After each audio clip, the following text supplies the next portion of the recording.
A Scientology double murder. I think that my son might have attacked my wife. Hello, I'm Anna Corrin. Tonight we reveal it's happened before and how the Church of the Stars is putting many lives at risk. A man and his daughter are dead. The accused murderer, another daughter, believed to have come off medication for her mental illness because the parents are Scientologists, which doesn't believe in that kind of medication because psychiatrists poison people. Brian Seymour reveals it's happened before. Another child, another stabbing, again blamed on Scientology. I think that my son might have attacked my wife. 28-year-old Jeremy Perkins is accused of killing his own mother, 54-year-old Kelly Perkins, in her bedroom. Ripped from our own headlines. The violent stabbing deaths of a father and his daughter in Sydney. The stabbing attack on the mother. Then the arrest of their eldest daughter. And right in the middle of it all, the Church of Scientology.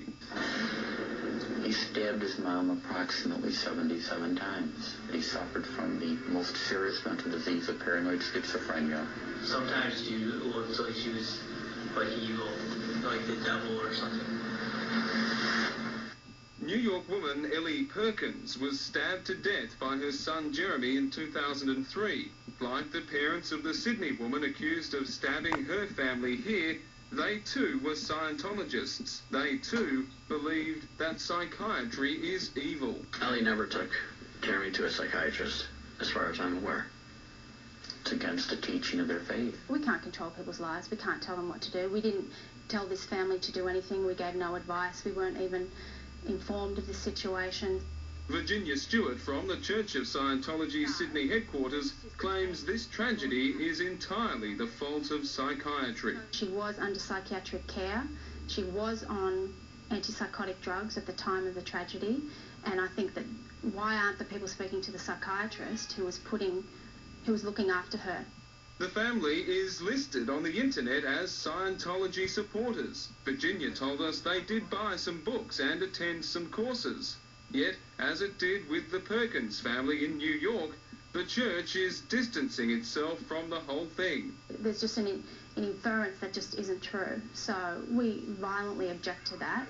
Violent is right. Anyone who criticises Scientology is fair game, as BBC Panorama reporter John Sweeney discovered. You did not hear or record all of the interview. Psychiatry is a pseudoscience. You don't know the history of psychiatry. I do. This is what Tom Cruise is talking about.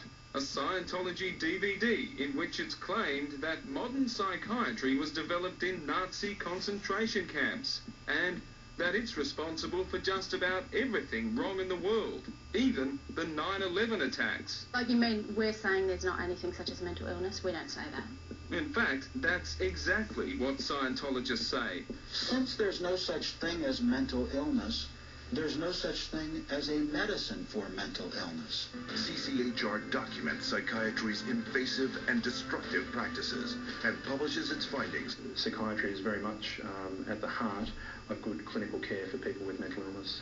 Chairman of the Royal College of Psychiatrists, Adrian Keller, says if Scientology hadn't interrupted the woman's treatment, her father and sister might be alive today. If you stop the medication abruptly or suddenly, the effects of not having the medication can appear very quickly over a matter of days.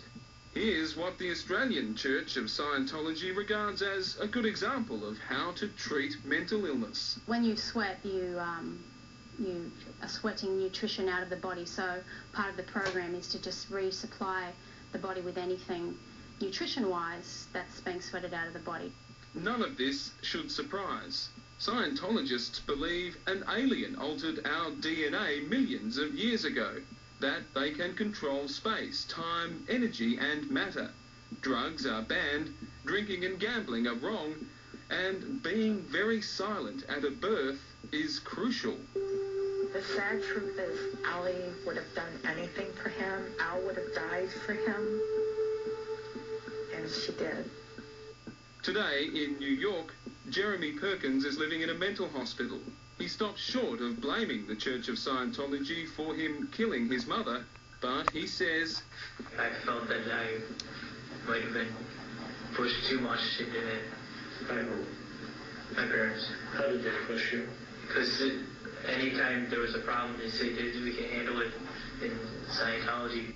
As for the Sydney woman accused of killing her father and sister and stabbing her mother, our courts will decide if their faith proved fatal.